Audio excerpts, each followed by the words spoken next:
Hi everyone. In this video, I will guide you step by step on how to change your offline screen on Twitch.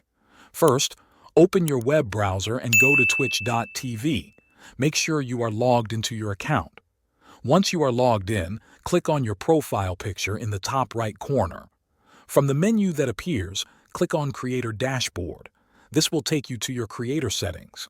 In the Creator Dashboard, look at the menu on the left side and click on Settings. Then choose Channel. This is where you can control many of your channel's details. Here, you will see a section called Brand. In this section, you will find the option for your video player banner. This is the image that shows when you are offline. To change it, click on the Update button next to it.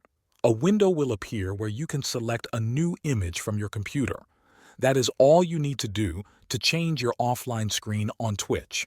Thanks for watching.